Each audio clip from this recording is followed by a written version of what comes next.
ప్రియమైన దైవ జనాంగమా, సర్వసృష్టికర్త అయినటువంటి దేవుడు ఉన్నాడు అని నమ్మడం మనం సాధించిన మొదటి విజయం అయితే, దేవుడు ఉన్నాడనియు ఆయన యందు భయభక్తులు కలిగిన వారికి, ఆయన యందు విశ్వాసం ఉంచిన వారికి ఆయన చేరువుగా ఉన్నాడని మనం సాధించినటువంటి రెండో విజయం ఆయన యందు విశ్వాసం ఉంచటం. ఉన్నవానిని నమ్మటం, నమ్మిన వాని యందు నిరీక్షణ ఉంచటం, నిరీక్షణ ఉంచి ఆయన కొరకు ఉన్నతంగా బ్రతకటం. ఫస్ట్ స్టెప్లోనే చాలామంది ఫెయిల్ అవుతారు. ఆ ఫస్ట్ స్టెప్ ఏంటో తెలుసా? విశ్వాసము అనే దానిలో చాలామంది ఫెయిల్ అవుతారు. ఏంటంటే ఫెయిల్ అవడం అంటే, పరీక్షలు అనేవి ప్రపంచం అంతా జరుగుతాయి, ఊరికే ఏది రాదు. పిల్లలు పరీక్షలు ఎదుర్కోవాలి, పాస్ అవ్వాలి, ర్యాంకులు సంపాదించాలి. ఆ తర్వాత ఉద్యోగాలకు వెళ్ళాలన్నా ఉద్యోగాల దగ్గర కూడా ఏముంటాయి? పరీక్షలు ఉంటాయి. ఆ పరీక్షలు పాస్ అయితే తప్ప ఉద్యోగాలు కూడా ఇవ్వరు. అంతెందుకు, డ్రైవింగ్ లైసెన్స్ కావాలన్నా కూడా మీరు ఏం చేయాలి? వాళ్ళు పెట్టే టెస్టులన్నీ పాస్ అవ్వాలి. ఆ టెస్టులన్నీ పాస్ అయితేనే మీకు ఏమిస్తాడు? డ్రైవింగ్ లైసెన్స్ ఇస్తాడు. 8 అంకె తిప్పమంటే 8 అంకె తిప్పాలి, ఇలా రౌండ్ కొట్టమంటే ఇలా రౌండ్ కొట్టాలి, బ్యాక్ వేయమంటే బ్యాక్ వేయాలి. ఎలా డ్రైవ్ చేయాలో తెలిసి ఉండాలి. ఆ పరీక్షలో పాస్ అవ్వాలి. పాస్ అయితే తప్ప ఏం రాదు? డ్రైవింగ్ లైసెన్సే రాదు. అంటే ఇలా జీవితంలో ఇన్ని పరీక్షలు ఉంటే, విశ్వాసం అనే మొదటి మెట్టులో మనం గెలవడం చిన్న విషయం కాదు. అది దేవుడే ధన్యులట. అర్థమైందా? దేవుణ్ణి ఎవరైనా నమ్ముతారు. దయ్యాలు కూడా నమ్ముతున్నాయి. ఆ విషయం యాకోబు చెప్తాడు. యాకోబు చెబుతూ అంటాడు, దయ్యములు కూడా నమ్మి వణుకుతున్నాయట. అంటే వణుకుతున్నాయి, నమ్ముతున్నాయంటే దయ్యాల విశ్వాసం కూడా గొప్పదేనా? దయ్యాలది కూడా విశ్వాసమేనా? మరి కాదా? దయ్యాలది విశ్వాసమే కాదా చెప్పండి? అంతే, విశ్వాసమే. దయ్యాలకు కూడా విశ్వాసం ఉంది. ఏ విశ్వాసం? దేవుడు అంటే విశ్వాసమే దయ్యాలకు కూడా. అంత మాత్రాన దయ్యం దేవుని బిడ్డ అవుతుందా? అవ్వదు కదా. దయ్యములు కూడా నమ్మి వణుకుచున్నవి అన్నాడు యాకోబు పత్రికలో. రెఫరెన్స్ ఇవ్వాలా? మీకు గుర్తుందా? అంటే ఎవరు మాట్లాడట్లేదు, అందుకని. గుర్తుందా? నేను చెప్పిన మాట బైబిల్లో ఉందన్న ఫీలింగ్ ఏమైనా కలిగిందా లేదా? అన్నయ్య ఏదో కొత్త వచ్చిందని చెప్పాడు అనిపిస్తుందా? లేదు, ఉందని ఒక నమ్మకం కలిగింది కదా. ఎప్పుడో చదివిన గుర్తొచ్చింది. సరే, అలాగ వస్తే మంచిదే, ఇంక రెఫరెన్స్ అవసరం లేదు. 2:19 సీన్ గారు చెప్తున్నారు. యాకోబు పత్రిక 2వ అధ్యాయము 19 ఏముంది అక్కడ? దయ్యములు కూడా నమ్మి ఏం చేస్తున్నాయి? వణుకుతున్నాయి. అంటే ఇప్పుడు నమ్మి అన్న పదం విశ్వాసానికి సంబంధించింది అనుకుంటే కాసేపు, ఆ నమ్మకం సరైన నమ్మకమేనా? ఏమా, అది సరైన నమ్మకం కాదు. అంటే విశ్వాసం అంటే అది పరీక్షకు నిలబడే విశ్వాసమై ఉండాలి. అందరూ విశ్వసిస్తారు, నేను నమ్ముతున్నాను. నమ్మడం అంటే సరిపోద్ది? అది ఆ నమ్మకం సరి అయినదా కాదా? పరీక్షకు నిలబడాలి. ఫస్ట్ టెస్ట్కి వచ్చిన తర్వాత నీ విశ్వాసం ముందు పాస్ అవ్వాలి. ఆ తర్వాత విశ్వాసిగా పాస్ అవ్వాలి. 2 విషయాలు గుర్తుపెట్టుకో. మొదట ఏం పాస్ అవ్వాలి? విశ్వాసం పాస్ అవ్వాలి. ఆ తర్వాత ఏది పాస్ అవ్వాలి? విశ్వాసిగా నువ్వు పాస్ అవ్వాలి. ఈ రెండింట్లో కూడా నువ్వు పాస్ అవ్వాలి. కానీ ఈరోజు క్రైస్తవ సమాజంలో ఎక్కువ మంది మొదటే ఫెయిల్ అయిపోతున్నారు. ఎక్కడ? విశ్వాసం దగ్గరే ఫెయిల్ అయిపోతున్నారు వాళ్ళు. విశ్వాసిగా పాస్ అవ్వడం మాట పక్కన పెడితే, విశ్వాసం దగ్గరే ఫెయిల్ అయిపోతే విశ్వాసిగా ఎక్కడ పాస్ అవుతారండి? అవ్వలేరు కదా. ఎందుకంటే నేను ఎందుకు ఈ విషయం చెప్తున్నానంటే, మీరు విశ్వాసము అనే దాన్ని చాలా జాగ్రత్తగా అర్థం చేసుకోవాలి. బైబిల్ గ్రంథంలో అందరినీ విశ్వాస వీరుల జాబితాలో చేర్చలేదు.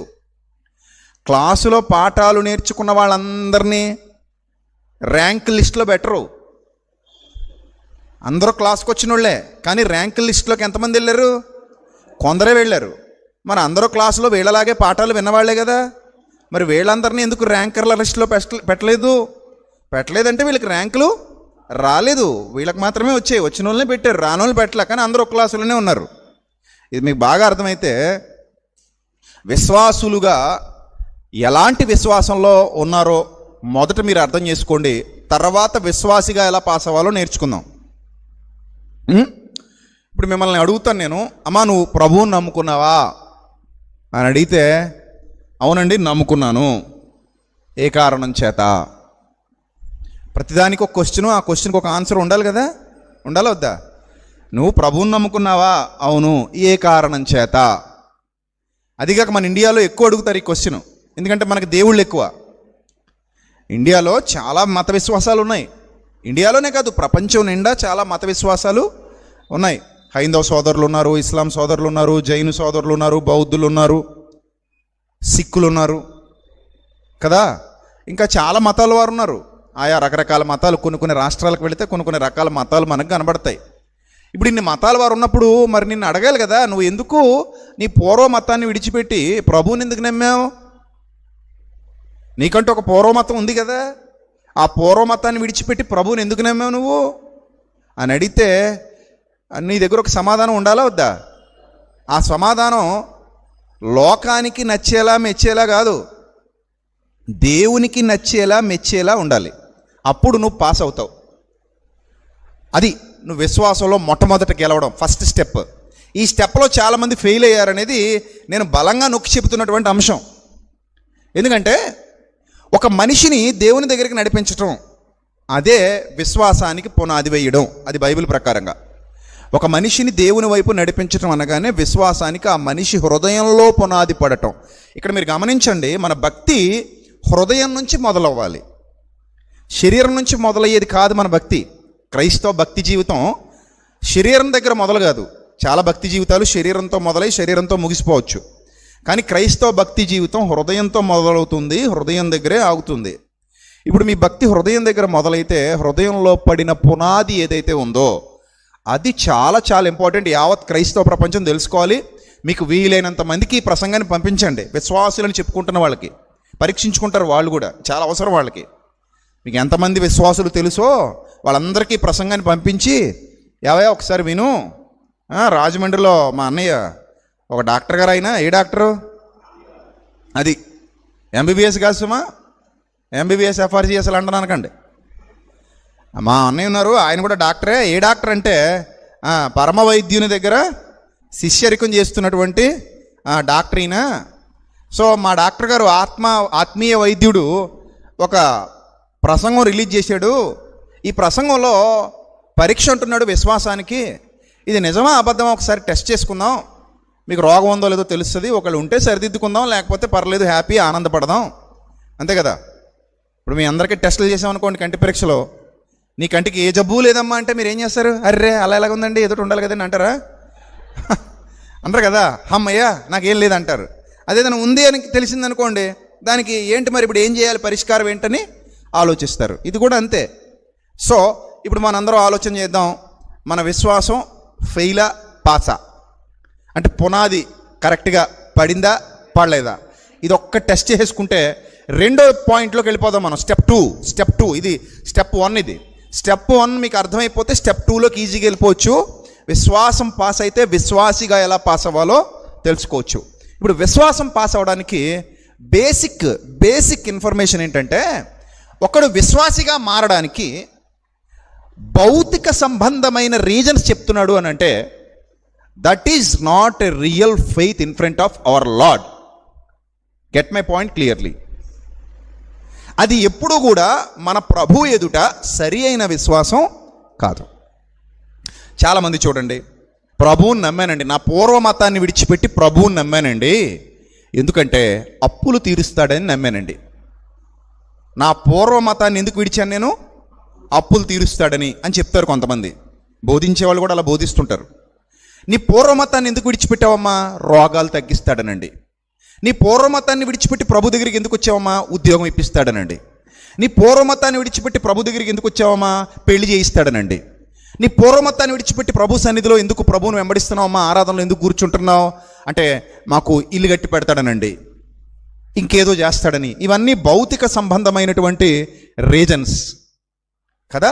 ఇది చూసే చాలామంది హైందవ సోదరులు లేదా మిగిలిన సోదరులు, నాస్తిక సోదరులు ఏమంటారంటే, వీళ్ళు ప్రలోభాలకు గురి చేసి మతాలు మారుస్తున్నారు అంటారు. అది తప్పే కదా మరి. ఇతరుల్ని ప్రలోభ పెట్టి వాళ్ళ బలహీనతలను క్యాష్ చేసుకుని మతం మార్చడం అనేది శుద్ధ నేరం. అలాంటి నేరం ఎవడూ చేయకూడదు, ఏ మతం వాడు చేయకూడదు. ఒకవేళ అలా నువ్వు మతం మార్చినా ఆ వ్యక్తి క్రైస్తవ్యంలోనికి రావడం వల్ల ఎలాంటి ప్రయోజనం చేకూరదు. రాసి పెట్టుకోండి. ఒక సేవకుడిగా చెప్తున్నాను, నేను బైబిల్ తెలిసిన వాడిగా చెప్తున్నాను.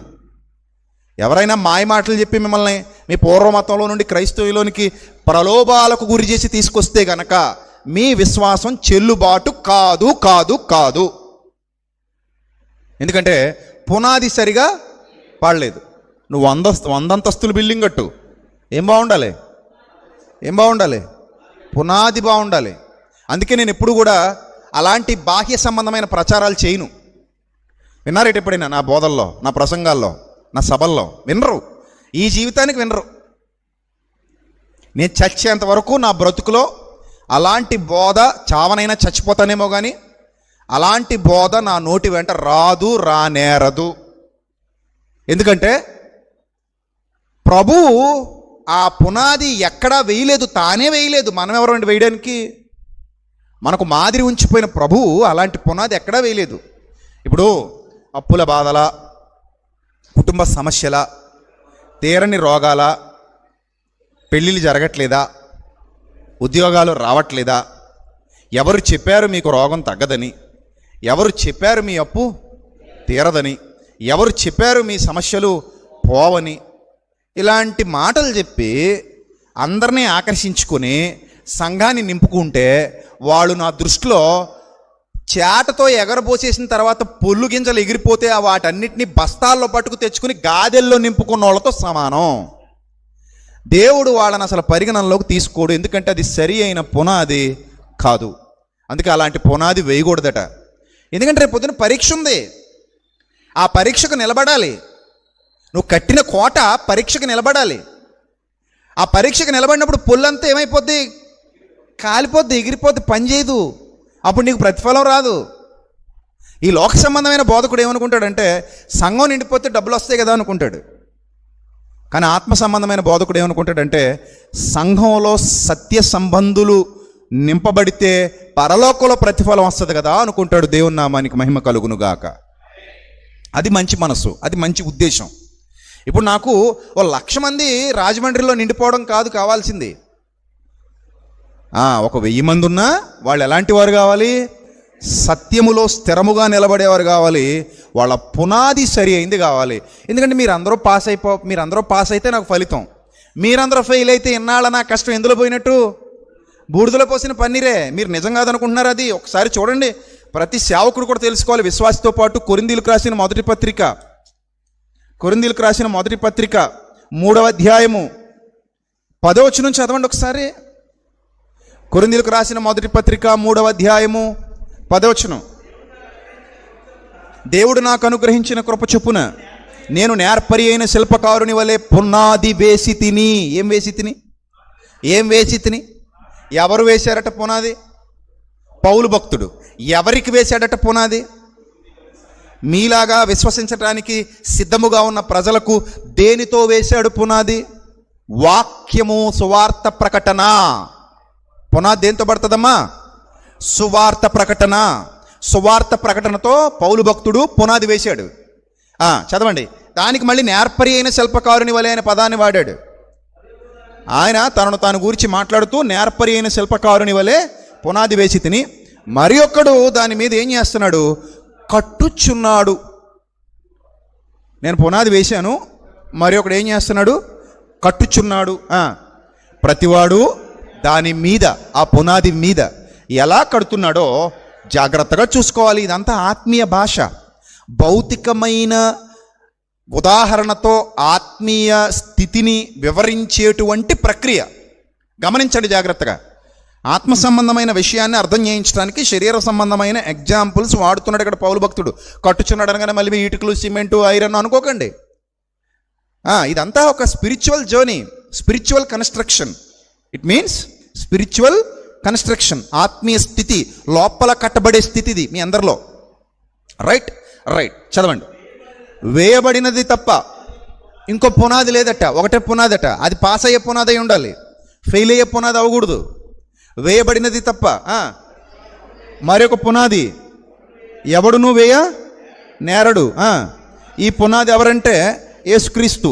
ఎవడైనా ఈ పునాది మీద బంగారము, వెండి, వెలగల రాళ్ళు, కర్ర, గడ్డి, కొయ్యకాలు మొదలైన వాటితో కట్టిన ఎడల వాని పని కనబడుతుంది. ఆ దినము దాని తేటపరుచును, అది అగ్ని చేత బయలుపరచబడును. అంటే పరీక్ష దేంతో జరుగుతుందట? అగ్నితో. ఎప్పుడైతే ఈ అగ్ని పరీక్ష జరిగిందో మంచి పునాది నిలబడింది, నకిలీ పునాది ఏమైపోయింది? కాలిపోయింది. అప్పుడప్పుడు చూడండి, కొన్ని ద్వారబంధాలు పెడుతున్నారు కదా, సేమ్ చెక్కలాగే ఉంటాయి, కానీ చెక్క కాదు అది. సిమెంట్ని కూడా చెక్కలాగా డిజైన్ చేస్తారు. అప్పుడు ఒక పక్క చెక్కది, ఒక పక్క సిమెంట్ది పెట్టి మంట వెలిగించామనుకోండి, ఏది నిలబడుతుంది? సిమెంట్ది నిలబడుతుంది, చెక్కది ఏమైపోద్ది? కాలిపోద్ది కదా. కానీ చూడడానికి ఎలా ఉన్నాయి? రెండు ఒకేలా ఉన్నాయి. సో ఇక్కడికి వచ్చిన విశ్వాసులందరూ చూడడానికి విశ్వాసులు కాకపోతే దేవుని సన్నిధికి ఎందుకు వస్తారండి? కానీ కాలిపోయే రోజు ఒకటి వస్తుందట, పరీక్షకు నిలబడ్డప్పుడు కాలుస్తాడట. ఆ కాల్చే ప్రక్రియలో నిగ్గు తేలిపోద్దట. బంగారము, నకిలీ బంగారం, ఈ మధ్య రోల్డ్ గోల్డ్ అని వస్తుంది కదా, ఆ రోల్డ్ గోల్డ్, ఒరిజినల్ గోల్డ్ దూరం నుంచి చూస్తే ఎలా ఉంటాయి చెప్పండి? మొన్న ఎవడో ఒకడు స్పీడ్గా వచ్చి బండి మీద ఒక ఆవిడ మెడలో దింపేసి పాడిపోతుంటే ఇవిడే అని నవ్వుతుందట.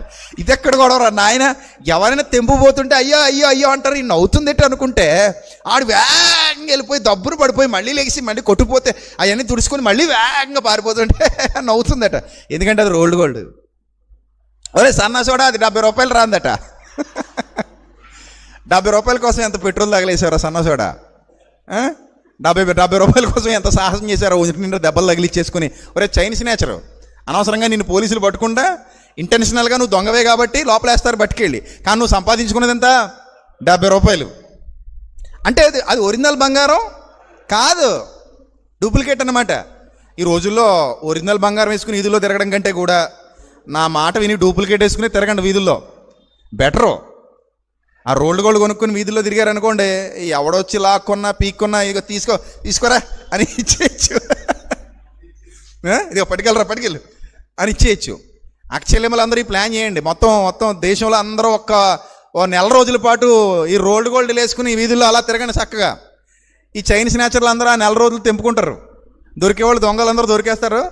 ఆ తర్వాత వెళ్ళిన తర్వాత వాళ్ళకి అర్థమైపోద్ది, ఓహో మనకే టోపీ వేసారు వీళ్ళు ఒరిజినల్ వేసుకుని బయటికి రావట్లేదు, అంతా డూప్లికేట్ వేసుకొస్తున్నారు, మనమే పెద్ద కేటిగాలు అనుకుంటే వీళ్ళు మనకంటే తెలివైన వాళ్ళు అనుకుంటారు అన్నమాట.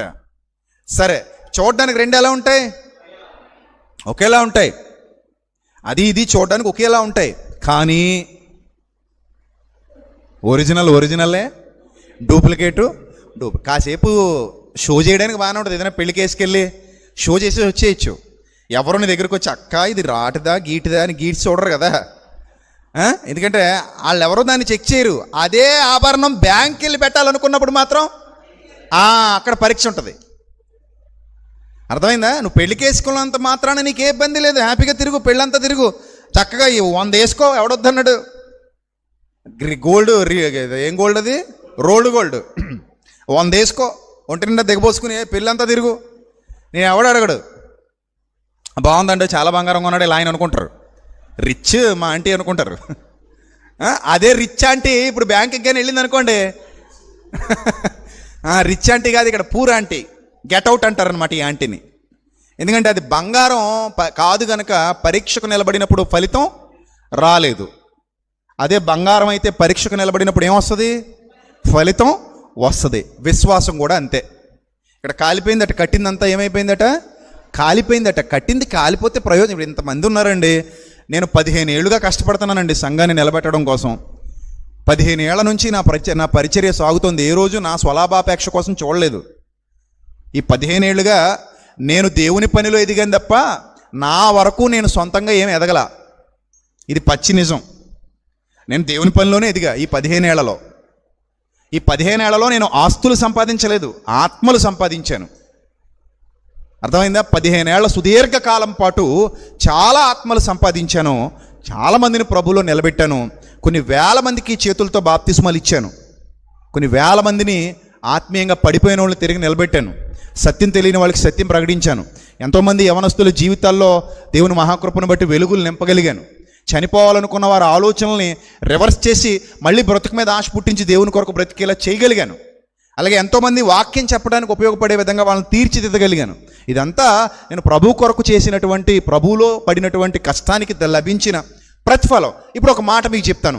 ఇన్నాళ్ళ నా కష్టం రేపొద్దున ప్రభు ఎదుట తీర్పుకి వెళ్ళినప్పుడు మొత్తం బూడిదలో పోసినట్టు అయిపోయింది అనుకోండి.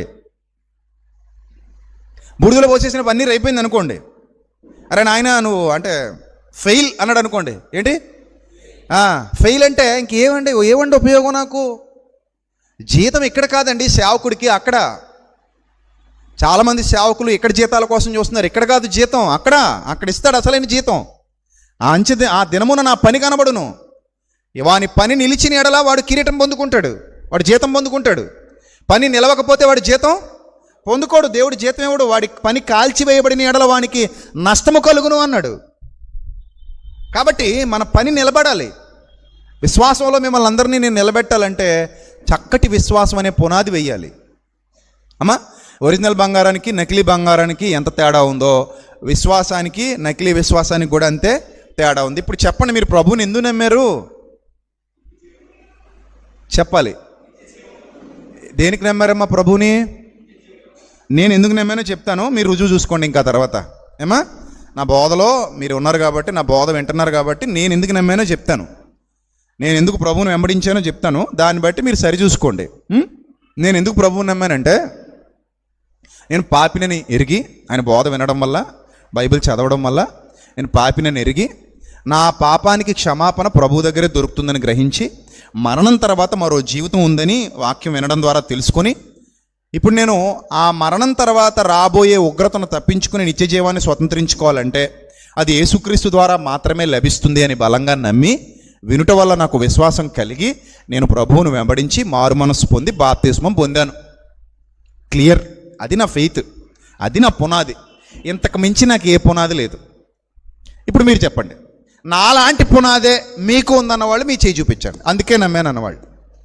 అన్నయ్య మీరు ఏ పునాది కలిగి ఉన్నారో అదే పునాది నేను కలిగి ఉన్నాను అన్నవాళ్ళు దయచేసి మీ చేతులు చూపించాలి. మిగిలిన ఎవరైనా ఉంటే వాళ్ళు మీరు చూడండి ఒకసారి. పక్కన ఎవరైనా చేయి చూపించలేదేమో మరి చూడండి, అప్పుడు వాళ్ళని ప్రశ్నిద్దాం. సంతోషం, అందరూ అదే పునాది కలిగి ఉంటే సంతోషం. ఈ పునాది కనుక లేకుండా, అలా కాదండి మాకు ఏది పాలు ఇవ్వట్లేదని ప్రభువుని నమ్మానండి, ఫెయిల్ అయిపోయావు. మాకు ఉద్యోగం రావట్లేదని ప్రభువుని నమ్మామండి, ఫెయిల్ అయిపోయావు. అలా కాదండి పిల్లలు పుట్టట్లేదని ప్రభువుని నమ్మానండి, ఫెయిల్ అయిపోయావు. పెళ్ళి అవ్వట్లేదని ప్రభువుని నమ్మానండి, ఫెయిల్ అయిపోయావు. అప్పు తీరట్లేదని ప్రభువుని నమ్మానండి, ఫెయిల్ అయిపోయావు. రోగం తగ్గట్లేదని ప్రభువుని నమ్మానండి, ఫెయిల్ అయిపోయావు. ఇవన్నీ ఫెయిలే. Fail fail fail fail fail మొత్తం ఫెయిల్. ఇప్పుడు ఎవడో వచ్చి అంటాడు, ఏమయ్యా ఏదోలా నమ్మాడు కదయ్యా నీకేంది బాధ అంటాడు. ఏంటట? ఏదోలా నమ్మాడు కదా, ఏదోటి నమ్మడమే కదా కావాలి. నమ్మని తప్పే ఉంది. ఇప్పుడు నేను ఒక నకిలీ నోట్ నీ చేతిలో పెట్టి, ఈ ఏదో నోట్ ఇచ్చాను కదయ్యా తీసుకో, నీకులాడి తెంగరోడి దగ్గర ఎలాగా మారద్దు కదా, మార్చుకో. అంతేనా? ఏదోటి నోటే కదయ్యా ఇచ్చాను కదా మార్చుకో. ఎవరో తెలియలేనోడి దగ్గర, పాపం చదువుకోలేనోడి దగ్గర చెల్లుబాటు అవుద్దేమో, కానీ బ్యాంకుకి పట్టుకెళ్తే చెల్లుబాటు అవుతుంది. ఇప్పుడు ఒక పరీక్ష రాయడానికి వెళ్ళాం, ఒక ప్రశ్న ఇచ్చారు, మొత్తం పేపర్ అంతా నింపేసాం, ఎడిషన్ తీసుకున్నాం, అది కూడా నింపేసాం, ఇంకో ఎడిషన్లు తీసుకున్నాం, అది కూడా నింపేసాం, పిన్ కొట్టి ఇచ్చాం, 0 వేసాడు అనుకోండి. అదేందయ్యా 3 ఎడిషన్లు రాస్తే 0 వేసావా, అలాగలా కుదురుతుందయ్యా అంటే, ఒరే నాయన నువ్వు ఇచ్చిన ప్రశ్నే 100 సార్లు తిప్పి మళ్ళీ రాసావు, దానికి 3 ఎడిషన్లు కాదు 30 ఎడిషన్లు తీసుకున్నా, నీకు 1 మార్కు కూడా వెయ్యం, బోబుగుడ్డే వేస్తాం, కాబట్టి వెళ్ళరా నాయన అంటాడా అండా? ఇప్పుడు నింపడం కావాలా లేకపోతే అందులో సరుకు ఉండాలా? కదా కదా మరి ఇంకేంటి, ఏదోటి చెప్పాడు కదయ్యా అంటే తప్పది. ఏదోటి నమ్మించేసాం కదా. ఇప్పుడు ఏదో అలా నమ్మించేయడం కరెక్టేనా? నిజమే చెప్పాలా? ఇంకా ఆ మాత్రం దానికి సత్యము, సత్యం మీద స్తంభము, సత్యం అనే ప్రతిష్ట, ఎందుకండి ఈ మాటలన్నీ వదిలేయచ్చు కదా. ఏదోటి చెప్పినప్పుడు ఇక్కడ చాలామంది చెల్లెమ్మలు ఉన్నారు, రేపు పొద్దున్న పెళ్ళిళ్ళు చేసుకోవాలనుకుంటున్నారు కదమ్మా మీరు. ఇప్పుడు నేను మీకు సంబంధం తెచ్చి, అమ్మా పిల్లాడు చాలా మంచోడు, అమెరికాలో ఉద్యోగం, నెలకి 30 లక్షల జీతం. ఎన్ని? రోజుకి 1,00,000. నెలకు 30 లక్షల జీతం అమ్మా, పిల్లడు అమెరికాలో ఉద్యోగం అమ్మా, అన్నీ పెళ్ళి చేస్తాను. మా అన్నాడు నేను పూరు గుడిసెలో తీసుకెళ్ళి కూర్చోబెట్టాడు అనుకో. పూరు గుడిసెలో తీసుకెళ్ళి కూర్చోబెట్టి 4 గేదెలు అక్కడ బయట ఉన్నాయనుకో, అది పేడ తీసేయి పాలు అమ్ముకుందాం అంటే ఏం చేస్తావు అప్పుడు? ఇదే రోజుకి 1,00,000 అన్నారు, 30 లక్షలు అన్నారు, అమెరికా అన్నారు. అంటావా నవా? అసలు అడుగుతావా? లేకపోతే ఏమీ అడగను, పతి భక్తి పతి సేవ అని వెళ్ళిపోతావా? అడుగుతావా? సో అంటే ఇప్పుడు నీకే పరీక్షలు రుజువులు అన్నీ ఉంటే దేవుడు కూడా ఒక ప్రాసెస్ పెట్టాడు. నాయన దయ్యాలే నమ్ముతున్నాయి, మీ దయ్యాల విశ్వాసం కాకూడదు. మీరు విశ్వసించినప్పుడు ఆ విశ్వాసం ఎలా ఉండాలంటే, నేను సంతకం పెట్టాలి. నేనేం చేయాలి? సంతకం చేయాలి. ఎస్, నువ్వు బిలీవర్వి. వినుట వల్ల విశ్వాసము కలుగును, వినుట క్రీస్తును గురించిన మాట వలన కలుగును. యు ఆర్ రైట్, నువ్వు కరెక్ట్ వేలో ఉన్నావు, ఇది సరైన విశ్వాసం, ఇది నకిలీ, ఇది కరెక్ట్, ఇది నకిలీ. సాతాను కూడా ఎంత తెలివైనడు అంటే, నువ్వు విశ్వాసిగా మారిపోతే నిత్య జీవానికి వెళ్ళిపోతావని, నిన్ను మింగేయాలని, ఎవరిని మింగుదునా అని గర్జించే సింహం వల్లే తిరుగుతున్నాడు కదా, నిన్ను మింగేయాలని వాడి అనుచరుల ద్వారా నకిలీ బోధ ప్రవేశపెట్టేటట్టు అపవాది. అది బైబిలే చెప్పింది. కొరింథీయులకు రాసిన 2వ పత్రిక 11వ అధ్యాయం 13వ వచనం చదువుకోండి. కొరింథీయులకు రాసిన 2వ పత్రిక 11వ అధ్యాయం 13వ వచనం చదువుకోండి. పేతురు గారు రాసిన పత్రిక 2వ పత్రిక 2వ అధ్యాయం 1వ వచనం చదువుకోండి. తీతు పత్రిక 1వ అధ్యాయం 10వ వచనం చదువుకోండి. యోహాను గారు రాసిన 1వ పత్రిక 4వ అధ్యాయం 1వ వచనం చదువుకోండి. అదే యోహాను గారు రాసిన 1వ పత్రిక 2వ అధ్యాయం 18వ వచనం చదువుకోండి. ఇంకెన్ని చెప్పమంటారు? ఇలాంటివి చాలా ఉన్నాయి బైబిల్ గ్రంథంలో, చాలా ఉన్నాయి, అన్నీ చదువుకోండి. నకిలీని ప్రవేశపెట్టాడు అపవాది, నకిలీని. జాగ్రత్త. అందుకే ఒకటి కలపొద్దు, ఒకటి తీయొద్దు. ఉన్నదల్లా ఉండనీరా నాయన, ఉన్నది ఉన్నట్టు చెప్పరా నాయన, ఉన్నది ఉన్నట్టు చెప్పంటే ఉన్నదాన్ని పక్కన పెట్టేసి కొత్త కొత్తవి తీసుకొచ్చారు. అవునా కదా? ఎన్నున్నాయో కొత్తవి, వాటికి మనం అట్రాక్ట్ అయిపోయాం. ఓహో, ఇక్కడికి వెళ్తే అప్పులు తీరుతాయట, ఆ పాత చర్చలు తీరవా అంటే అక్కడున్న యేసుప్రభు ఇక్కడున్న యేసుప్రభు ఒకరు కాదా? ఎంత మోసం అండి ఇది, ఎంత మోసం అంటే, హైదరాబాదులో ఒక సంఘం మొత్తం ఖాళీ అయిపోయి ఇంకో సంఘానికి వెళ్ళిందట.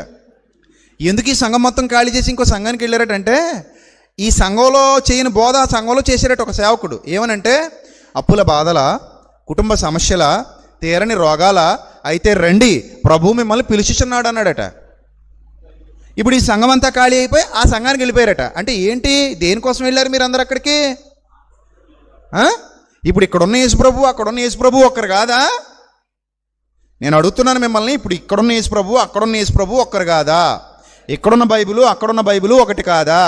ఇప్పుడు మీరు బోధ విని వెళ్ళారంటే, పోనీ ఇక్కడ అసత్యం చెప్తున్నారండి, అక్కడ సత్యం చెప్తున్నారండి, ఈ అసత్యంలో ఉండడం ఎందుకని సత్యంలోకి వెళ్ళానని అంటే ఒక అర్థం ఉంది, అది ఓకే. కానీ నువ్వు ఒక సంఘాన్ని విడిచిపెట్టి అసత్యంలోకి వెళ్ళావు. ఏంటి అసత్యం? ఇక్కడికి వస్తే నీ అప్పులు తీరుతాయి, ఇక్కడికి వస్తే నీ రోగం తగ్గుద్ది, ఇక్కడికి వస్తే నీ సమస్యలు పోతాయి, ఇక్కడికి వస్తే నీకు పెళ్ళి అవుతుంది, ఇక్కడికి వస్తే నీకు పిల్లలు పుడతారు, ఇక్కడికి వస్తే నువ్వు ఇల్లు కట్టుకుంటావు. ఈ గాలి మాటలు చెప్పి మిమ్మల్ని దోచుకుంటున్న దొంగవాడు కాపర్ ఎలా అవుతాడు? నేను ఇలా అంటే నాకు బడి ఏడుస్తారు, కానీ నేను చెప్పేది నిజమా అబద్ధమా మీరు ఆలోచించండి. నేను నిజం మాట్లాడతాను, అబద్ధాలు చెప్పి మీ చేత మెప్పు పొందాల్సిన అవసరం నాకు లేదు. మీరు నన్ను తిట్టుకున్నా నేను చెప్పేది నిజమే, పచ్చి నిజం. నాకు మనుష్యుల మెప్పు కాదు, దేవుని మెప్పు కావాలి. ఇప్పుడు ఈ అబద్ధాలు ఎందుకు చెప్పావు నువ్వు అని అడిగేవాళ్ళు లేడుగా. సరికదా, ఈ సంఘాన్ని వదిలేద్దాం, ఈ పాస్టర్ గారిని వదిలేద్దాం, ఇంకో సంఘానికి పోదాం, ఎందుకంటే అక్కడికి వెళ్తేనే రోగం తగ్గుతుందట, అక్కడికి వెళ్తేనే అప్పు తీరుతుందట, అక్కడికి వెళ్తేనే సమస్యలు పోతున్నట్టు. ఎంత అబద్ధం ఇది! అది అసలు పునాది కాదు. విశ్వాసి ఎప్పుడు విశ్వాసే. నిజంగా నువ్వు విశ్వాసి అయితే సత్యం చెప్పే చోటే ఉండాలి. అసత్యానికి వెళ్ళావంటేనే నువ్వు అసలు విశ్వాసివి కావు. ఆ పునాది ఎవడో తేడా వేసేసాడు.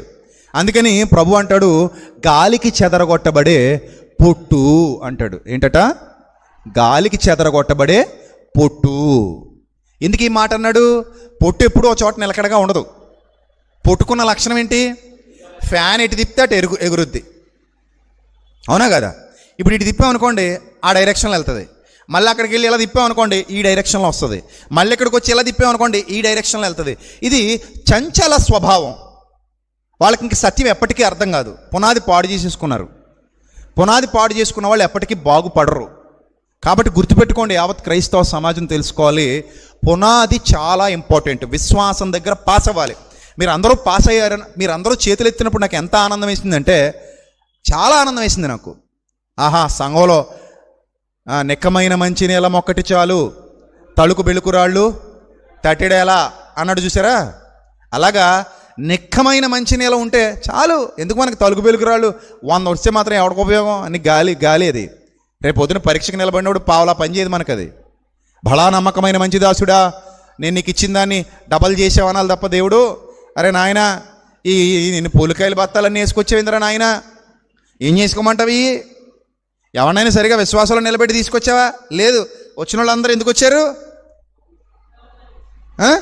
ప్రభువుకు పని చేసేయడానికి రాలేదు, ప్రభు కోసం బతకడానికి రాలేదు, ప్రభు ఇష్టాన్ని నెరవేర్చడానికి రాలేదు, ప్రభు మార్గాల్లో నడవడానికి రాలేదు, ప్రభు కొరకు ప్రయాసపడడానికి రాలేదు. విశ్వాసమందు భాగ్యవంతులు కాదు, స్థిరులు కాదు, ప్రభు కార్యాభివృద్ధి అంత అసలు వాళ్ళకి ఆసక్తే లేదు. కానీ వచ్చారు సంఘానికి. ఎందుకు వచ్చారంటే, ప్రభువా నీ దగ్గరికి వస్తే ఏది ఇస్తావాడు కదా. మీకు మాట చెప్పనా, అందరికీ పిల్లలు ఉన్నారా? అందరికీ పిల్లలు ఎంతమంది ఉన్నారు? చేతులు ఎత్తండి. పిల్లలు ఉన్నవాళ్ళు అందరూ దాదాపు అందరికి పిల్లలు ఉన్నారు కదా.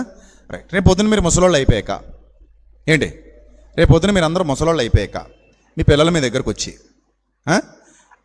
5 ఎకరాల పొలం ఇస్తే నేను చూస్తా, లేకపోతే చూడను. మీ రియాక్షన్ ఏంటి మేడం చెప్పండి? ఎలా రియాక్ట్ అవుతారు సార్ మీరు? మీ రెస్పాన్స్ ఎలా ఉంటుంది? లేదా నీకున్నదంతా ఇప్పుడే రాసేస్తే నిన్ను చూస్తా, లేదంటే ఇంట్లోంచి గెంటేస్తా. What is your reaction? హ్యాపీగా ఆహా నా కొడుకు పరిపూర్ణుడయ్యాడు, ఇలాంటి కొడుకే కావాలని కోరుకున్నాను, ఇలాంటి కూతురే కావాలని కోరుకున్నాను అంటారా మీరు? అంటారా? అనరు కదా. అంటే నువ్వు అమ్మవైనప్పుడు నాన్నవైనప్పుడు నీ దగ్గర ఆశించే బిడ్డలు అలాంటి బిడ్డల ప్రేమ కాదు. క్లియర్? నీ దగ్గర ఏమీ లేకపోయినా నిన్ను అర్థం చేసుకుని మా అమ్మ మా నాన్న నన్ను కన్నారు, నాకు జన్మనిచ్చారు, అంతే చాలు. అదొక్కటి చాలు. అయినా బంధాన్ని ఆస్తులతో అంతస్తులతో కొలవగలమండి? మీరు చెప్పండి, మీకు బంధం ఉంది, దాన్ని ఆస్తితో కొలుస్తారా? అంతస్తులతో కొలుస్తారా? డబ్బుతో కొలుస్తారా? వెండితో కొలుస్తారా? కొలవలేమండి, కొలవలేము. మా అమ్మకే నాకున్న అనుబంధం డబ్బుతో ముడిపడి ఉంటే అది అసలు తల్లి కొడుకుల బంధమేది. మా నాన్నకే నాకు ముడిపడి ఉన్న బంధం డబ్బుతో ముడిపడి ఉంటే అది తల్లి కొడుకుల బంధమేనా, తండ్రి కొడుకుల బంధమేనా? అది కాదు కదా. ఇప్పుడు నీ భార్య నువ్వు ఉన్నారు, మీ ఇద్దరి మధ్యన ఆర్థికపరమైన ప్రేమానుబంధాలు ఉన్నాయా? మరి ఏ విధమైన ప్రేమానుబంధాలు ఉన్నాయి? ఏ స్థితిలో ఉన్నా ఒకరినొకరు సపోర్ట్ చేసుకోవాలి. నువ్వు ఏ స్థితికి వెళ్ళినా, నువ్వు ఒడిదుడుకులు వచ్చినా, కొంత ఇబ్బందులు వచ్చినా, భార్య కొరకు భర్త, భర్త కొరకు భార్య ఒకరికొరకు సపోర్ట్గా నిలబడ్డారంటే దట్ ఈస్ కాల్డ్ లవ్. ఆ మధ్యలో బంధం బాగుందని అర్థం. అంతేగాని ఇంకెప్పుడు ఆర్థికపరమైన ఆలోచనలే భార్యలోనూ భర్తలోనూ కొనసాగుతున్నప్పుడు మీరు కరెక్ట్ పొజిషన్లో లేరు. కరెక్ట్ రిలేషన్షిప్ కాదు అది. డబ్బుతో ముడిపడిన బంధం ఇది, అది నిలబడదు ఎక్కువ కాలం. కానీ ఎప్పుడైతే నిజమైన ఆత్మీయత, నిజమైన ప్రేమ, నిజమైన అనురాగం ఉంటుందో అది త్యాగానికి సిద్ధపడుతుంది. దేవుడు కూడా అలాంటి పిల్లలు కావాలని కోరుకుంటున్నాడు. ఆయన ఆరాధించేవారు ఆత్మతోనూ సత్యముతోనూ ఆరాధించాలట. సత్యము లేని ఆరాధన ఆయనకు వద్దట. అప్పుడు పునాది అసత్యమైతే ఇంకా సత్యంతో ఎలా ఆరాధిస్తావు చెప్పు? నాకు చెప్పు, నువ్వే చెప్పు. నీ పునాది అసత్యం అయితే సత్యంతో ఎలా ఆరాధిస్తావు? నీ పునాది సత్యమైనప్పుడే నువ్వు సత్యంతో ఆరాధిస్తావు. నీ పునాది అసత్యం అయితే దయ్యాల విశ్వాసం అది. అంటే విశ్వాసం విషయంలోనే చాలామంది ఏమైపోయారు? ఫెయిల్ అయిపోయారు. నేను చాలాసార్లు చెప్పాను, ఇప్పటికీ బాధపడతాను. మా వీధిలో మా కుటుంబం దగ్గరలో జరిగినటువంటి ఒక సంఘటన ఏంటంటే, నా చిన్నతనంలో ఒక ఆమెకు ఒక భయంకరమైన పరిస్థితి, ఒక వ్యాధి సోకింది. వారు వేరే మతస్థులు. వాళ్ళ ఇంటికి ఒక సేవకురాలు వెళ్ళి అమ్మా మీ బిడ్డకు నయం అయిపోద్ది, నేను చెప్పినట్టుగా 7 వారాలు ఒక చోటకి తీసుకెళ్తాను, అక్కడ రండి అని చెప్పి తీసుకెళ్ళింది. వీళ్ళు 7 వారాలు అంటే బిడ్డకు నయం అవుద్ది కాబట్టి ఆయన నమ్మండి అని బోధించింది. 7 వారాలు రెండమ్మా, మీ బిడ్డకు ఖచ్చితంగా ఆ ప్రాణాంతకమైన వ్యాధి నుండి విడుదల దొరుకుతుంది, నేను హామీ అని చెప్పి 7 వారాలు తీసుకెళ్ళింది. వీళ్ళు 7 వారాలు ఆ పూర్వ మతాన్ని విడిచిపెట్టారు. వాటికి సంబంధించినటువంటి ఆ బొమ్మలు ఏవో అయితే ఉన్నాయో వాటన్నిటిని వేరే దాంట్లో ప్యాక్ చేసి పక్కన పెట్టేసి ఈవిడిచ్చేటువంటి ఆ బైబిలు ఇంకోటి ఇంట్లో పెట్టుకొని 7 వారాలు కేవలం ఎందుకు ప్రభువు నమ్ముతున్నారు వీళ్ళు? ఆమెకున్న ఆ ప్రాణాంతకమైన వ్యాధిని తొలగిస్తే నిన్ను నమ్ముతాం. డీల్ అది, దేవుడితో డీల్ కుదుర్చుకుంటున్నారనమాట. ప్రాణాంతకమైన వ్యాధిని తొలగిస్తే నిన్ను నమ్ముతాం, తొలగించకపోతే ఆబ్వియస్లీ ఆన్సర్ అదే. ఏంటది? తొలగించకపోతే నేను వదిలేస్తాం. It's a deal. నీతో మేము చేసుకుంటున్న ఒప్పందం ఏంటంటే నువ్వు తొలగిస్తే నమ్ముతాం, తొలగించకపోతే నేను వదిలేస్తాం. ఆ డీల్ వీళ్ళకి తెలియకుండానే వాళ్ళ మనసులో జరిగిపోయింది. ఎందుకంటే ఈవిడ వేసిన పునాది అది. ఏంటి పునాది? అమ్మ ఇన్నాళ్ళు ట్రై చేశారు కదా, ఇది ట్రై చేయండి. ఏంటిది దరిద్రం? ఇన్నాళ్ళు అన్నీ ట్రై చేశారు కదమ్మా, ఇప్పుడు ఇది ట్రై చేయండి. ఏంటి ట్రై చేయడం? అదా తప్పు. ఆ బోధ తప్పు, ఆ పునాది తప్పు. అంటే మీరైతే ఏం చేస్తారండి అని అడగొచ్చు మీరు నన్ను. నేను చెప్తాను, అది చెప్తాను. అదే సిచ్యువేషన్లో నేనైతే ఏం చేస్తానో కూడా చెప్తాను. ఇప్పుడు అలాంటి పునాది వేసిన తర్వాత వాళ్ళు 7 వారాలు జెన్యూన్గా తిరిగారు. ఒక కారు మీద వాళ్ళు ఎక్కడికి వెళ్ళమన్నారో అక్కడికి వెళ్ళి ఆ కార్యక్రమాలన్నీ చేసుకొని వచ్చేవారు. 7 వారాల అనంతరం ఆమె ఈ లోకాన్ని విడిచిపెట్టి వెళ్ళిపోయింది. అంటే చనిపోయింది అంతే. మళ్ళీ ఏవైతే ప్యాక్ చేశారో వాటన్నిటిని బయటికి తీశారు, ఏవైతే పెట్టుకున్నారో వాటన్నిటిని ఇప్పుడు ప్యాక్ చేశారు. ఈవిడికి కూడా ప్యాకప్ చెప్పేశారు. అయిపోయింది, డీల్ పూర్తయిపోయింది. ఇప్పుడు ప్రభు అనేవాడు ఎవరైతే ఉన్నారో, నువ్వు చెప్పిన ప్రభు 7 వారాలు ఆయన దగ్గరికి వెళ్తే ఆయన మాకేదో చేస్తాడని నువ్వేదో మాకు బోధించావు కదా, జరగలా. అంటే మీ ప్రభు మాకేమీ చేయలా, ఏమీ చేయలేదు కాబట్టి మీ ప్రభు మాకు ఇంకా వద్దు. ఒక కుటుంబం అసత్యం అనే పునాది మీద నిలబెట్టబడి ఆ కట్టబడిన గృహం కూలిపోయి చివరికి శాశ్వతంగా రక్షణకు దూరమైపోయే పరిస్థితి నా కళ్ళ ముందు నేను చూశా. ఇది నా అనుభవం, ఇది నా అనుభవం. నా కళ్ళతో నేను చూసిన విషయాన్ని మీకు చెప్తున్నా, ఇది సత్యం. ఇప్పుడు ఆ కుటుంబం శాశ్వత కాలం దేవునికి దూరం అయిపోయింది. ఇక వస్తారన్న ఆశ కానీ వాళ్ళు సత్యం తెలుసుకుంటారన్న నమ్మకం కానీ ఉండదు. ఎందుకంటే వాళ్ళని రాంగ్ రూట్లో నడిపించారు వీళ్ళు. అందుకే అలాంటి ప్రలోభ పెట్టే బోధలు చెయ్యకూడదు. వాళ్ళ బలహీనతలను క్యాష్ చేసుకోవాలనే దురాలోచన ఎవరిలో అయితే వచ్చిందో వీళ్ళు ప్రభు చెప్పమని పని చేయట్లా. వీళ్ళ స్వలాభాపేక్ష కోసం, వీళ్ళ స్వార్థపూరిత, అంటే వాళ్ళు కొంచెం డబ్బులు ఉన్నోళ్ళు కదా, మనం చచ్చికొచ్చేస్తే మనకి దశంభాగాలు వస్తాయి కదా, మనకేదో కొంచెం ఉపయోగపడతారు కదా, మనకేదో కొంచెం కానుకలు ఇస్తారు కదా, బాగుంటుంది కదా అని మనం మన స్వార్థమే చూసుకున్నావు తప్ప నిన్ను నిలబెట్టిన ప్రభువు కోసం ఎప్పుడైనా ఆలోచించావా? నిన్ను నిలబెట్టి నిన్ను నమ్మి నీకు బాధ్యత అప్పగించిన ప్రభువుకి ఏమైనా ఆలోచించావా? ఆడెవడాడు బిలాము ప్రభువు దగ్గర ప్రవక్తగా ఉండి తన స్వార్థపూరిత ప్రయోజనాల కోసం బాలాకు రాజుకు అమ్ముడుపోయాడు. అందుకే కత్తి చేత చంపబడ్డాడు. ప్రవక్త అయిన వాడు కూడా గాడిద చేత బుద్ధి చెప్పించుకున్నాడు. చివరికి కత్తి చేత చంపబడ్డాడు. నువ్వు ఎవరి దగ్గర ఉద్యోగం చేస్తున్నావో వాళ్ళకి ప్రయోజనకరంగా నీ బ్రతుకుండాలి. ఏమైనా రైట్ ఆర్ రాంగ్? అవునా? నువ్వు ఎవరి దగ్గర పని చేస్తున్నావో వాళ్ళకి కృతజ్ఞత కలిగి ఉండాలా వద్దా? నీకు జీతం ఇచ్చేది ఎవరు? నీ యజమానేనా? నీ యజమాని ఎవరు? దేవుడేనా? మరి ఆయన దగ్గర పనికి వచ్చినప్పుడు ఆయనకి కృతజ్ఞత కలిగి ఉండాలా వద్దా? ఉండాలా? ఇప్పుడు మనం ఎవరి దగ్గర బ్లాక్ సంబంధంగా పనికి వెళ్తామండి, పనికి వెళ్ళి వాళ్ళకే గొయ్యి తవ్వితే న్యాయం అది? చెప్పండి, న్యాయం అది?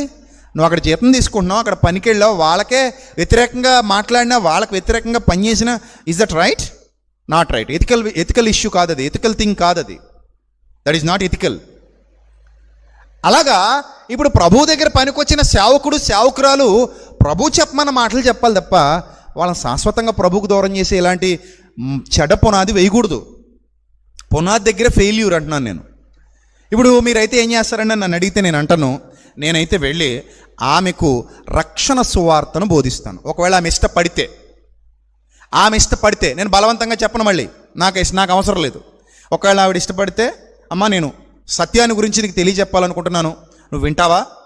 వింటా అని చెప్పండి అని అంటే నేను ఇప్పుడు సత్యం మొదలు పెడతాను. ఏమనంటే, అమ్మా నీ జీవిత కాలంలో నీవు చేసిన ప్రతి అతిక్రమానికి, నీవు చేసిన ప్రతి పాపానికి పరలోకమందున్న దేవుడు ఈ భూమి మీద ఒక ప్రణాళిక ఏర్పాటు చేశాడు. ఆ ప్రణాళిక ఏంటంటే, మరణం తర్వాత నువ్వు విత్తిన దాన్ని కోయబోతున్నావు. మరణం తర్వాత నీకు నిత్య జీవితం ఉంది. ఆ నిత్య జీవితానికి పాపిగా వెళ్ళకూడదని పరమందున్న దేవుడు తన కుమారుడైన క్రీస్తుని లోకానికి పంపించి ఆయన ద్వారా రక్షణ, పాపక్షమాపణ, విమోచన, నిరీక్షణ అనుగ్రహించాడు. నీకు ఇష్టమైతే ప్రభు ద్వారా నువ్వు పాపక్షమాపణ పొందగలవు. ప్రభు ద్వారానే ఎందుకు పొందగలను అని నువ్వు నన్ను ప్రశ్నిస్తే దానికి కూడా నా దగ్గర సమాధానం ఉంది. అదేంటంటే ప్రభువు ఈ భూమి మీద తనను తాను పరిశుద్ధినిగా నిరూపించుకోవడం అంటే అర్థం ఏంటంటే పాపంతో పోరాడి గెలిచాడు. అపవాది యొక్క శోధనలన్నిటిలో నుండి విజయాన్ని సొంతం చేసుకున్నాడు. ప్రభువు తన్ను తాను పరిశుద్ధుడుగా, పవిత్రుడుగా, నిర్దోషిగా, నిష్కల్మషుడుగా, పాపులలో చేరక ప్రత్యేకముగా ఉన్నవానిగా నిరూపించుకున్నాడు. గనుక నీ పాపమును తొలగించుటకు ఆయన సమర్థుడు. అది మాత్రమే నేను చెప్తాను తప్ప ప్రలోభాలకు గురి చేయను. అనవసరంగా వాళ్ళని మాయ చేసి మభ్యపెట్టి మతాలు మార్చే దుర్బుద్ధి మనలో ఉండడానికి వీలు లేదు. అసలు మతాలు మార్చడం అన్నదే ఒక దుర్బుద్ధితో కూడుకున్నటువంటి పని. అసలు అది అవసరమే లేదు. ఉన్న సత్యం చెప్పాం, వింటే విశ్వాసం, వినకపోతే వినలేదు, మనకి సంబంధం లేదు. చెప్తాము అన్నప్పుడు ఓకే అంటేనే చెప్తాం.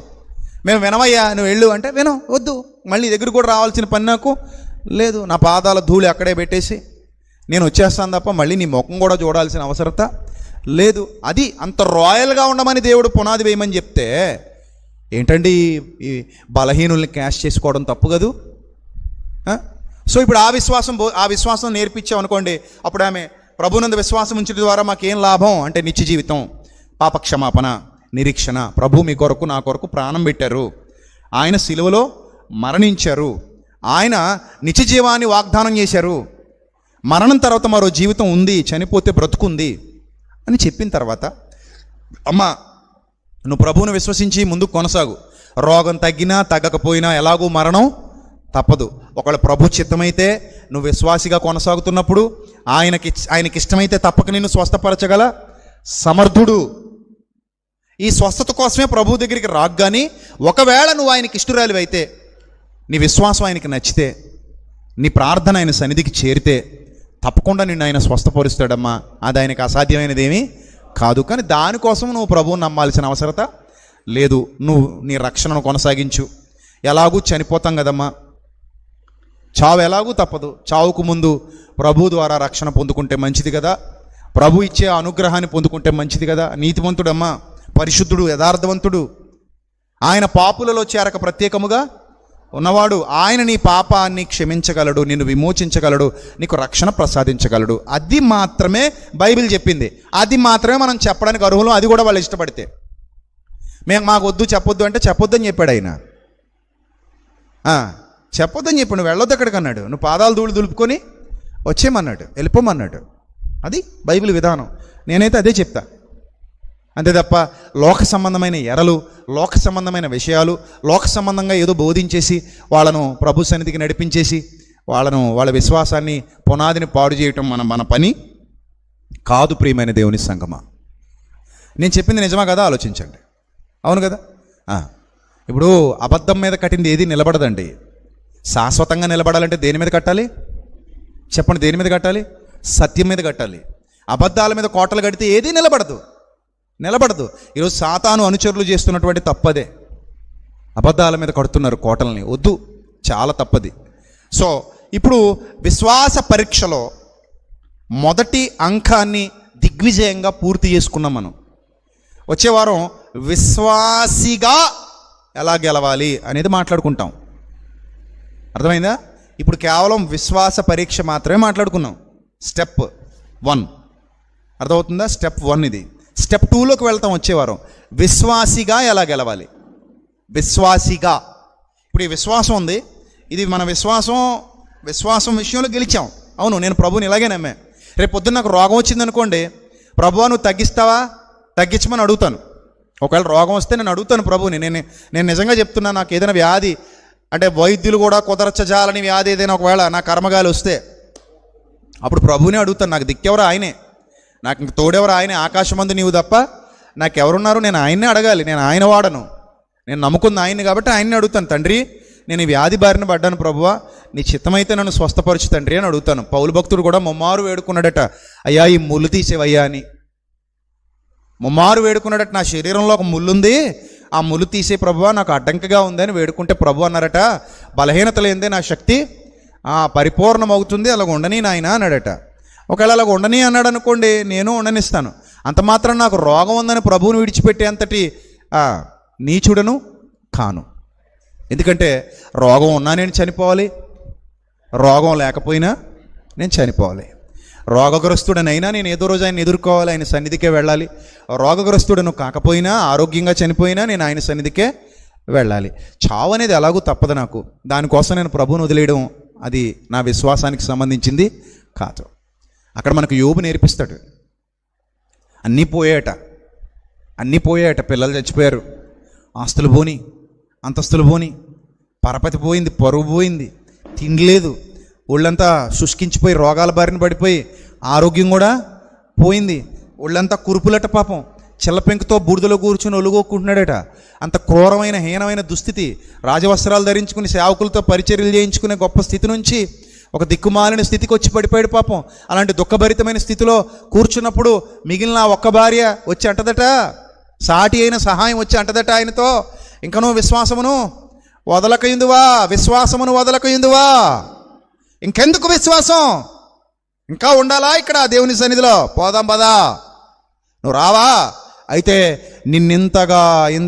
ఇంతగా బాధ పెడుతున్న దేవుణ్ణి దూషించి చచ్చిపో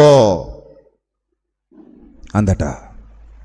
నేను ఇందాక చెప్పిన నకిలీ పునాది అయితే వెంటనే ఏమంటాం చెప్పండి? నకిలీ పునాది అయితే ఏమంటావు చెప్పండి? నకిలీ పునాది ఇప్పుడు అర్థమవుతుంది మీకు, కరెక్ట్ పొజిషన్కి వచ్చారు. ఏదైతే లేండి నమ్మారు కదండి అన్నారనుకోండి, అలాంటి వాళ్ళు ఇప్పుడు దారిలోకి వస్తారు. ఇప్పుడు చెప్పండి, నిలబడద్దు అది? నకిలీ నోటు బయట తిరిగినంతకాలం తిరుగుతుంది, బ్యాంక్ వెళ్ళాక దొరికేద్ది. అర్థమైందా? బయట తిరిగినంతసేపు బాగానే తిరుగుతుంది. ఆడి చేతిలోంచి నీ చేతిలోంచి ఇంకోటి తెంగరోళ్ళందరూ మార్చేసుకుంటుంటారు. తెలివైనోడు మాత్రం ఇలా చూస్తాడు సార్, ఇది ఏంటబ్బ, ఇది ఇలాగుంది, గాంధీ గారి బొమ్మ తేడాగా ఉంది, ఇదేమో ఇలాగుంది, అదేమో అలాగుంది, మధ్యలో గీత ఎలా ఉంది ఏంటి అని లైట్లు వచ్చే కొత్తగా లేజర్లో ఇట్లా వేసి చూసుకుంటాడు, తెలిసిపోద్ది. లేదా మిషన్లో పెడతాడు, తెలిసిపోద్ది. దొంగ నోటు అని తెలిసాడు అనుకోండి, చించి అవతల పారేస్తారు. తెలుసా మీకు? బ్యాంకు పట్టుకెళ్ళండి సరదాగా, ఓ దొంగ నోటు పట్టుకెళ్ళండి బ్యాంక్కి, ఇవ్వండి. దొరకగానే ఏం చేస్తాడు? ఒకటైతే చించేస్తాడు, కట్ట అయితే నిన్ను చించేస్తారు జైల్లో పెట్టి. అర్థమైందా? ఒకటైతే నోటే చించేస్తారు, కట్ట అయితే నీ ఒళ్ళు చీరేస్తారు బ్యాంకులో దొరికిన వెంటనే. కూర్చోండి సార్, టీ తెప్పించమంటారా? ఒక్క 5 నిమిషాలు, పెళ్లివారు వస్తున్నారు, ఒక్క 5 నిమిషాలు అలా కూర్చోండి, ఇప్పుడే వచ్చేస్తానని చెప్పి లోపలికి వెళ్ళి ఫోన్ చేస్తాడు.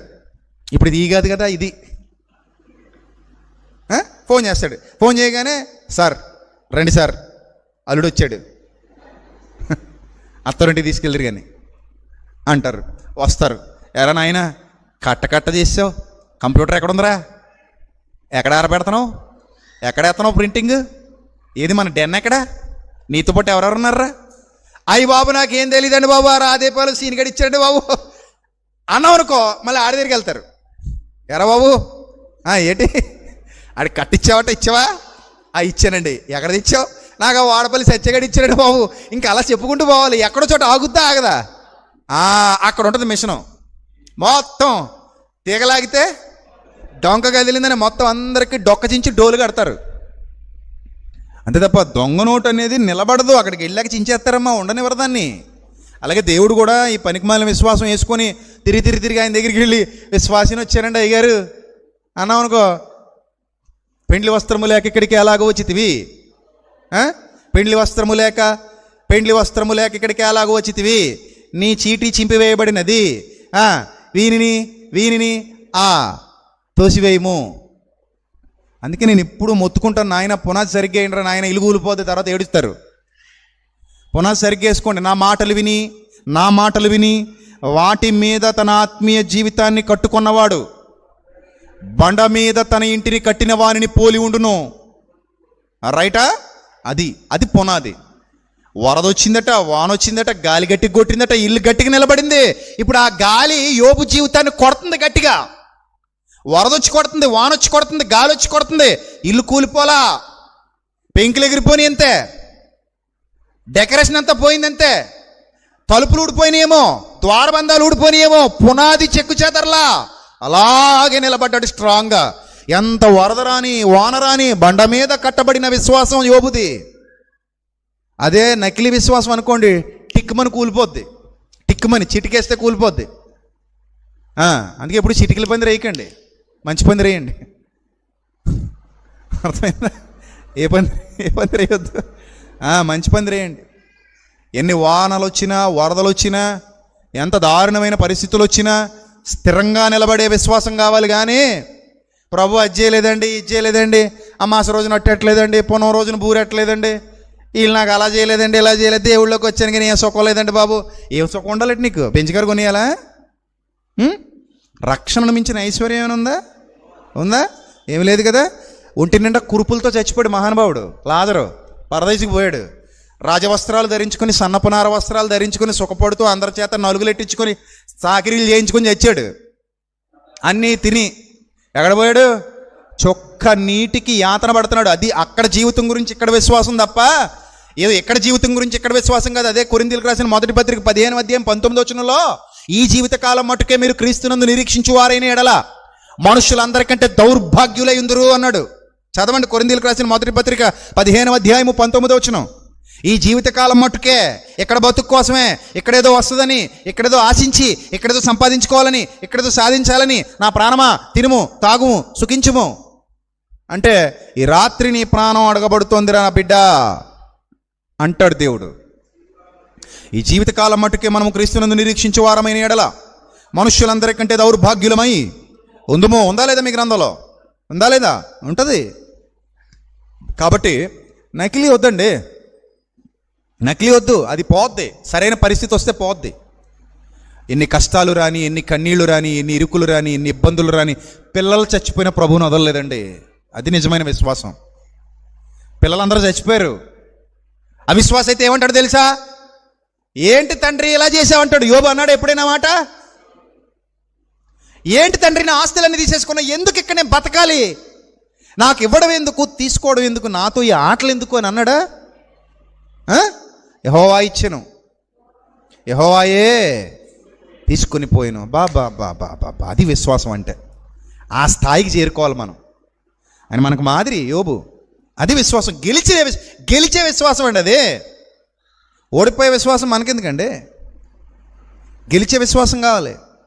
యెహోవా ఇచ్చెను, యెహోవాయే తీసుకున్నప్పుడు ఇంకా అద్భుతమైన తాత్వికంగా ఒక మాట చెప్తాడు. ఏమంటాడు తెలుసా? నేను దిగంబరినై వచ్చి తిని,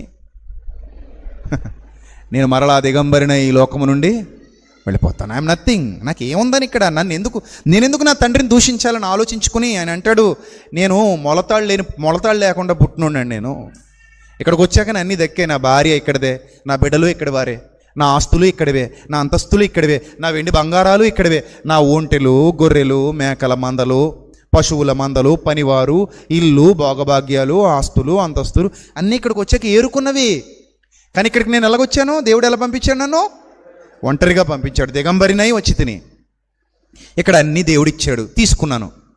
పిల్లలు దేవుడిచ్చాడు, భార్య దేవుడిచ్చాడు, కూతుర్లు కొడుకులు అందరూ దేవుడే ఇచ్చాడు, ఆస్తులు దేవుడిచ్చాడు, అంతస్తులు ఆయన ఇచ్చాడు, అన్నీ ఆయన ఇచ్చాడు. నాకు అన్ని ఇచ్చాడు ఆయన. మళ్ళీ అన్నీ ఆయన తీసేసుకున్నాడు. ఇప్పుడు ఆయన ఇచ్చి ఆయన తీసుకున్నప్పుడు నేను ఆయన నిందించడానికి అర్హుణ్ణి కాదు కదా. యెహోవా ఇచ్చెను, యెహోవాయే తీసుకునెను. విశ్వాసం ఏమని పలికిస్తుందంటే యోబు గారితో, మనము మేలు మాత్రమే అనుభవించుదుమా? దేవుని చేత మనము మేలు మాత్రమే అనుభవించుదుమా? మూర్ఖురాలి వలె మాట్లాడకు బిడ్డ, కీడు అనుభవింపా తగదా? బా బా బా బా. అలాంటి విశ్వాసాలను చూడాలనుకుంటున్నాడు దేవుడు. నా ప్రయత్నం అదే, నేను అలా ఉండాలనుకుంటున్నాను. నా కోసం ప్రార్థించండి. మీ ప్రయత్నం కూడా అదే కావాలి. మీరు అలాగే ఉండాలని నేను అనుకుంటున్నాను, ఆయన అనుకుంటున్నాడు. తప్పదు, మీరు కూడా అనుకోండి, ఇంక వేరే దారి లేదు. అర్థమైందా? మీకోసం కూడా నేను అదే ప్రార్థిస్తాను. ఏమైనా సరే విశ్వాసులైన మీరందరూ బండ మీద పునాది వేయబడిన యోబులా ఉండాలి. గెలవాలి. మీరు మీ విశ్వాసం గెలవాలి. ఆయన విశ్వాసం గెలిచింది. అది పునాది. అలాంటి పునాది పడింది అనుకోండి, పోనీ ఏది పోతుంది పోనీ. నేను పుడతా తెచ్చుకున్నానా? ఇవన్నీ తెచ్చుకున్నానా? లేదే. మధ్యలో వచ్చాయి, మధ్యలో పోతే పోవచ్చు, ఉంటే చివరిదాకా ఉండొచ్చు. ఉన్నా అనిశ్చితమే, పోయినా నీ చిత్తమే, నేను మాత్రం ఎప్పుడూ నిన్ను దూషించను తండ్రి, అది నాకు దూరమగునుగాక. అర్థమైందా? ఆ స్థాయికి ఎదుగుతారండి వీళ్ళందరూ. ఏమండి, అవునా కదా? సో ఏంటండి ఈ పరిస్థితి? నిలబడతారండి? చెప్పండి, వీళ్ళు నిలబడతారా? విశ్వాసం విషయంలో వడగాలు వచ్చి వరదలు వచ్చి కొడితే నిలబడతారండి వీళ్ళు? యేసుప్రభు చెప్పిన మాట గుర్తుపెట్టుకోండి. వరద వచ్చెను, ఇసుక మీద ఇంటిని కట్టిన వాడిని పోలి ఉన్నదట. వరద వచ్చిన వెంటనే ఇసుక మీద కట్టిన ఇల్లు ఏమైపోయిందట? కూలిపోయిందని మన రక్షకుడైన ప్రభు చెప్పారు. సో కాబట్టి మీ విశ్వాసం అలా ఉండకూడదండి. పంపించండి అందరికీ, క్రైస్తవులందరికీ వీడియో పంపించండి. అరే నాయన, ఇది నిజమా అబద్ధమా నేర్చుకుని మీరు చెప్పండి. కింద కామెంట్ చేయమనండి వీడియో కింద. ఇందులో ఏమైనా అసత్యం ఉందేమో, నేను చెప్పిన దాంట్లో ఏమైనా అసత్యం ఉందేమో చెప్పమనండి. వాక్యానుసారంగా ఎవరికైనా సాధ్యం అవుద్దేమో, వాళ్ళ తరం అవుద్దేమో. అవ్వదు, ఎందుకంటే ఇది పచ్చి నిజం, సత్యం. ఇది నేను ఇప్పటివరకు మాట్లాడింది గ్రంథంలో వ్రాయబడిన నా యేసుక్రీస్తు బోధించిన సత్యం. దీన్ని కాదనేవారు ప్రపంచంలో ఎవరు లేరు. ఒకళ్ళు ఉన్నారంటే వాళ్ళు కూడా సాతాను చేత పట్టబడిన వారైతే వాళ్ళు ఉంటారంతే. గ్రంథానుసారంగా దీన్ని వ్యతిరేకించగలిగే ధైర్యం ప్రపంచంలో ఎవరికి లేదు. ఎందుకంటే ఇది గ్రంథం ఇస్తున్న సాక్ష్యం. ఇప్పుడు యోబు నిలబడ్డాడు, గట్టిగా నిలబడ్డాడు. ప్రభువా, చావైనా బ్రతికైనా నీ కోసమే ప్రభువా, ఇచ్చావు తీసుకున్నావు, మళ్ళీ ఇస్తే ఇస్తావు లేదంటే తీసుకుంటావు, నీ ఇష్టం అన్నాడు అంతే. అలాగే ఓపికగా కూర్చున్నాడు, చెల్లపెంకుతో ఒళ్ళు గోక్కుంటున్నాడు, కనిపెడుతున్నాడు. రోజులు గడిచిపోతున్నాయి. సమాధానం రాలేదు ప్రభు దగ్గర నుంచి. స్నేహితులు వచ్చారు, ప్రభు దగ్గర నుంచి సమాధానం రాలేదు, కానీ స్నేహితులు వచ్చి ఏమంటున్నారు? నువ్వేదో పాపం చేశావు, నువ్వేదో పనికి మాలిన పని చేసావు, నువ్వేదో నీతి మాలిన పని చేసావు, నువ్వు దైవద్రోహివి, నువ్వు దేవునికి అయిష్టుడివి, నువ్వు అందుకే ఏమి పొందుకోకుండా మొత్తం కోల్పోయావు, నువ్వు అందుకే ఈ శాపాన్ని తెచ్చుకున్నావు. అనరాని మాటలన్నీ అంటున్నారు. అన్ని మాటలు పడుతున్నాడు, ఓర్చుకున్నాడు. ఎన్ని మాటలన్నా ఒకటే చెప్తున్నాడు, నేనే పాపము ఎరుగను, నేనే తప్పు చేయలేదు, సర్వశక్తుడగువాడు నన్ను పరీక్షించునుగాక. ఈ బాధ కంటే మీ బాధ ఎక్కువైపోయింది, నన్ను బాగా పొడుస్తున్నారు మీరు మాటలతో. మీరు ఎన్నైనా అనండి, నా దేవుడు న్యాయవంతుడు, నా దేవుడు యథార్థవంతుడు, నన్ను ఆయన చేతులకు అప్పగించుకుంటున్నాను, నా విశ్వాసం సరైనదే. ఒప్పించేద్దాం అని చూస్తున్నారే, ఒప్పుకో. చూడండి, దొంగ కేసు మన మీద వేసుకోమని అక్కడ ఒప్పించేద్దాం అన్నట్టు చట్టంలో ఇలా ట్రై చేస్తున్నారు వీళ్ళు. కానీ యోబు ఎక్కడ ఒప్పుకోలేదు. నేనేం చేయలేదయ్యా, ఆయన చిత్తం నలగొట్టని అనుకున్నాడు. అలా నలుగుతానే ఉన్నాడు. అలా రాత్రులు గడిచిపోయే, పగళ్ళు గడిచిపోయే, ఎండకు ఎండుతున్నాడు, వానకు తడుస్తున్నాడు, మంచుకు తడుస్తున్నాడు. నాన్న వాళ్ళు ఎవరు లేరు, చివరికి భార్య కూడా వదిలేసి వెళ్ళిపోయింది. దిక్కులేని పరిస్థితిలో విశ్వాసం ఒక్కటే ఊపిరి పోసింది అతనికి. అలాగే ఉన్నాడు, చావడానికి సిద్ధమైపోయాడు. ప్రభువా, నీ చిత్తమైతే ఇలాగే తీసుకెళ్ళిపో, నాకైతే హృదయం నిండా ధైర్యం ఉంది, నేను ఏ తప్పు చేయలేదు, కానీ శోధన ఎదుర్కొంటున్నాను, తీసుకెళ్ళిపో ప్రభా, నీ చిత్తమైతే అనుకున్నాడు. అలాగే ఓర్చుకున్నాడు. ఆ ఓర్పుకు ఫలితం ఒక రోజు వచ్చింది. ఒక ఫైన్ డే, ఒక రోజు రానే వచ్చింది. ఆ రోజు ఆయన జీవితంలో మరిచిపోలేని రోజు, దేవుని ప్రత్యక్షత అనుభవించిన రోజు. ఒళ్ళు మొత్తం పసిపిల్లవాని దేహం వలె మారిపోయింది. చర్మం అంతా ఆరోగ్యకరంగా మెరిసిపోయేలా మారిపోయింది. పోయినవన్నీ తిరిగి వచ్చాయి, కోల్పోయిందంతా మళ్ళీ ఇచ్చాడు. యోబు, ఇప్పుడు నీకు డబల్ బొనాంజా. 100 పోయిందా, 1000 తీసుకో. 1,00,000 పోయిందా, 10 లక్షలు తీసుకో. 1000 చచ్చిపోయినాయా, 10,000 తీసుకో. రెట్టింపు దీవెన ఆశీర్వాదాలతో మరలా యోబును దేవుడు నిలబెట్టేశాడు. అది విశ్వాసం ద్వారా కలిగే సరైన ఫలితం. అంటే యోబేం అడగలా ప్రభువా 100 తీసుకున్నావు 1000 అని అడగలా. ఏం అడగక్కర్లేదు, తీసుకో, నేను ఇవ్వగల సమర్థుడిని, నువ్వు తీసుకోవడానికి అర్హుడివి. ఆయన సమర్థుడు, ఈయన అర్హుడు. ఇచ్చి పడేశాడంతే, ఎంత కావాలంటే అంత. రెట్టింపు దీవెన ఆశీర్వాదాలతో నింపబడ్డాడు యోబు. ఎక్కడ స్వార్థం లేదు చూడండి, నేను చెప్పిన విషయంలో. అటు యోబుకి స్వార్థం లేదు, ఇటు దేవునికి పక్షపాతం లేదు. ఒక తండ్రి, ఒక యథార్థవంతుడైన కుమారుని మధ్య జరిగినటువంటి అపూర్వమైన ఘట్టం విశ్వాస పరీక్ష. నీ జీవితం ఏంటి చెప్పు మరి? నిలబడేదా, ఎగిరిపోయేదా? నిలబడేది. ఏమైనా రాని, ఆయన చిత్తం ఆయనే ఉన్నాడు, ఆయనే చూసుకుంటాడు. అందుకే ఒక మాట ఉంటుంది మనకి, నీట ముంచినా పాల ముంచినా మీదే భారం అంటాను చూడండి. దేవుని దగ్గర అనాలి ఆ మాట, మనుషుల దగ్గర అంటే నీటిలోనే ముంచేస్తారు. కాబట్టి ఏమనాలి? దేవుడి దగ్గర ప్రభువా ఏం చేసినా నీ చిత్తమే, జరిగేది నీ చిత్తమే, నీ చిత్తం ప్రభువా, నీ ఇష్టం నువ్వు ఎలా నడిపిస్తావో నడిపించు. గాఢాంధకారపు లోయలలోనైనా, సముద్ర దిగంతములలోనైనా, చీకటిలోనైనా, శోధనలోనైనా, వేదనలోనైనా, సువర్ణమయమైన వీధులలోనైనా ఎటు నడిపినా నేను ఎల్లప్పుడూ నీ పాదదాసుడను తండ్రి, నీ చిత్తమునకు శిరస్సు వంచుతున్నవాడను తండ్రి, నీ చిత్తానుసారముగా నన్ను నడిపించు ప్రభువా. ఎంత మంచి పాట అది. నీ చేతితో నన్ను పట్టుకో, నీ ఆత్మతో నన్ను నడుపు, శిల్పి చేతిలో శిలను నేను, శిల్పి చేతిలో శిలను నేను, అనుక్షణము నన్ను చెక్కుము, అనుక్షణము నన్ను చెక్కుము. ఎంత అద్భుతమైన పాట.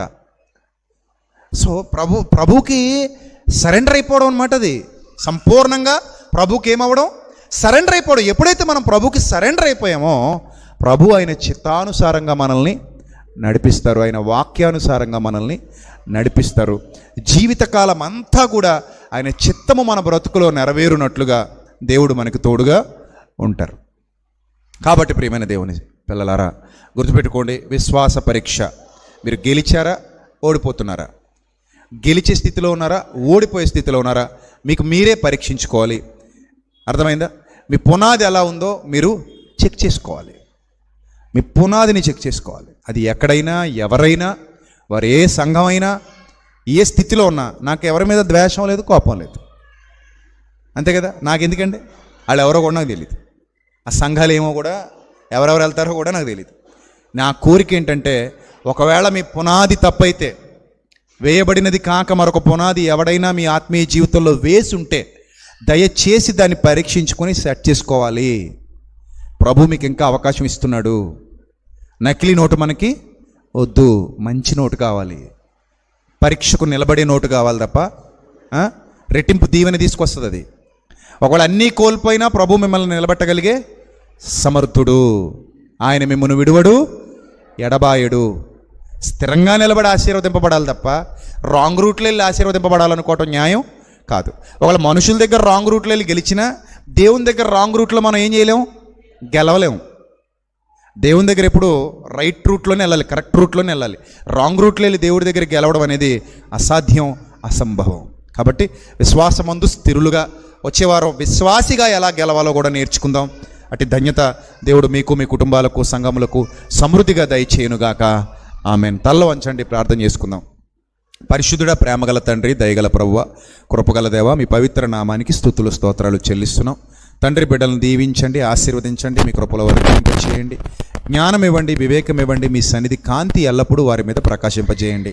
ఎత్తబడిన వాక్యం మీ దేన దాసునిగా మీ ఆత్మశక్తితో, మీ ఆత్మ సహాయముతో నేను మాట్లాడినటువంటి ప్రతి మాట వారు పరీక్షించి మేలైన దానిని చేపట్టగలిగే ధన్యత ఇక్కడ ఉన్న అక్క చెల్లెమ్మలకు, అన్నదమ్ములకు, అలాగే లైవ్లో వీక్షించిన అనేక ప్రాంతాలలో, అనేక దేశాలలో ఉన్నటువంటి బిడ్డలందరికీ అనుగ్రహించమని, సమస్త ఘనత, మహిమ, ప్రభావములు మీకు మాత్రమే చెల్లిస్తూ యేసుక్రీస్తు వారి దివ్యనామంలో ఈ ప్రార్థన మనవులు సమర్పించి జవాబు పొందుకొనుచున్నాం మా కన్న తండ్రి. ఆమెన్. అందరికీ వందనాలు. May Lord bless you all, love you all. Thank you. God bless you.